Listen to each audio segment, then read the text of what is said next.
NASA is getting ready to send astronauts to explore more of the moon as part of the Artemis program, and the agency announced Friday that it's selected the high-profile rocket and satellite builder to provide the human landing system for its Artemis program, which aims to send the first astronauts to the moon since the end of the Apollo program, including the first woman to step on the lunar surface, later this decade.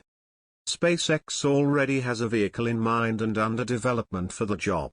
Starship is the next-generation spacecraft that's already made some dramatic test flights from the company's Texas Gulf Coast development facility. So far, each high-altitude flight has been followed by an explosive landing phase, but Musk isn't deterred. Starship is designed to transport astronauts to the moon and many more humans to other worlds like Mars, where Musk hopes humanity will expand to become a multiplanetary species. SpaceX won the massive NASA contract by bidding $2.9 billion for the job. SpaceX's proposal was the highest rated and lowest cost offering among 3 study designs, the others provided by Blue Origin's national team and Dynetics. In contrast to NASA's stated wish for multiple human landing systems, only one design was selected for an initial uncrewed demonstration and the first crewed landing, due to significant budget constraints. The offerings from Blue Origin, Dynetics, and other companies not previously studied for HLS, may thus continue development in hopes of being on-ramped for future recurring missions to the surface of the moon.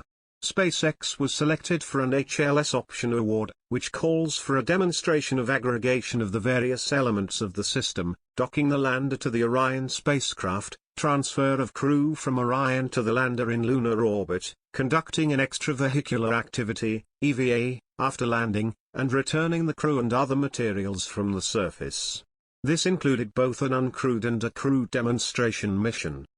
Similar to the commercial crew program tasked with delivering astronauts to the International Space Station, ISS, NASA aims to facilitate development of a multi-user transportation system for the moon.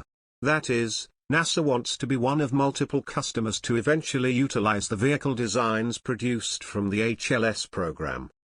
Similarly, NASA wants to use multiple dissimilar vehicles for moon landings, as they have for ISS logistics. However, funding allocated to the HLS program was not sufficient to cover any one offerer's proposed bid price.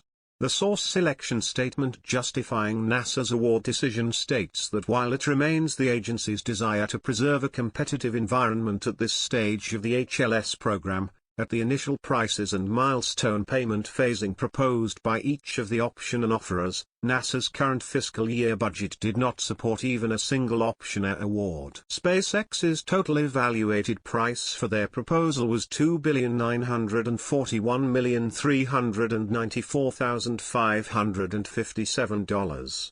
While exact price figures are not provided for offerers that are not selected, the statement specifies that Blue Origin's proposal was significantly more expensive than SpaceX, and that Dynetics' proposal was significantly more expensive than Blue Origin. Since SpaceX's proposal was the lowest cost, and also highly rated from technical and managerial perspectives, NASA chose to open price negotiations that could enable the agency to afford to develop the Starship HLS. SpaceX was able to revise the milestone payment timeline to fit within NASA's current budget, although the overall price of the program was not reduced. SpaceX was not permitted to alter any technical aspects of their proposal during negotiations. SpaceX selected for initial landings. SpaceX's winning proposal is not without risk, but Starship offered several significant strengths that sufficiently offset any weaknesses. NASA's evaluated SpaceX's HLS proposal as a credible technical response to the agency's needs, with any weaknesses either offset by strengths of inconsequential to contract performance. Notable strengths of the Starship HLS design include a 100-day loiter capability in lunar orbit, exceeding NASA's goal of a 90-day loiter period. The ability to wait at the moon for the arrival of the crew offers additional flexibility for Space Launch System, SLS, launches. An unsurprising strength of the Starship architecture is the vehicle's scale, significantly larger than others proposed. The up-mass and down-mass capacity far exceeded NASA's requirements, so much so that the amount of cargo that can return to Earth is not limited by Starship, but rather what can be returned on the Orion crew vehicle. The large down-mass capability is still valuable for delivering one-way payloads to the surface, which will facilitate greater science returns and a sustainable presence on the surface.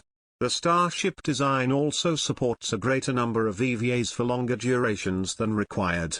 While the scale of Starship did present some relatively minor risks, including airlocks and windows located high off the Moon's surface, these were offset by the many benefits of such a large-scale lander. NASA also commended the robust abort and contingency plans available with Starship. The vehicle's excess propellant margin can be applied to expedite an emergency ascent, and the design features both engine-out capability and redundant airlocks.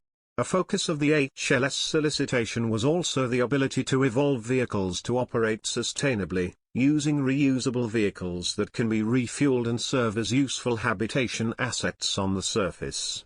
Starship, in its initially proposed design, can act as a habitat for 4 crew members without relying on any pre-placed assets, and will not need any significant redesign work to meet NASA's long-term sustainability goals. There is one area within which NASA found weaknesses with SpaceX's proposal.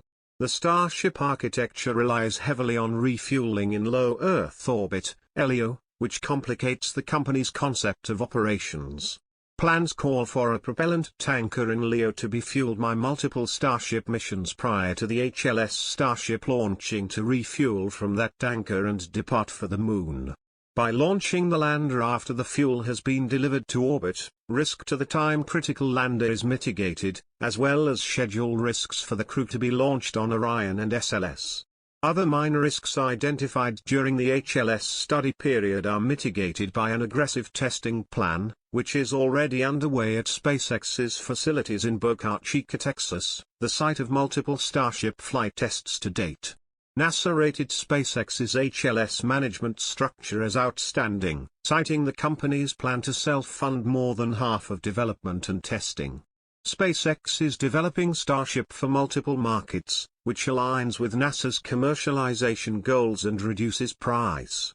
The agency also acknowledged strong insight into Starship testing activities provided by SpaceX. NASA teams, including the HLS program, have been heavily involved in Starship testing in Boca Chica.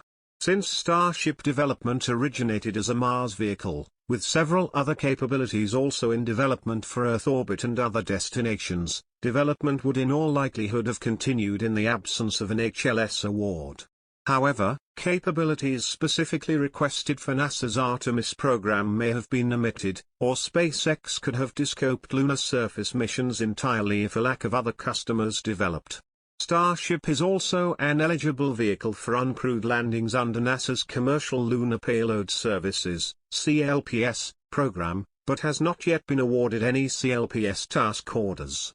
By awarding SpaceX a Starship HLS contract, NASA has ensured their voice will be heard during development, while strengthening a connection with the vehicle which may enable future missions to Mars.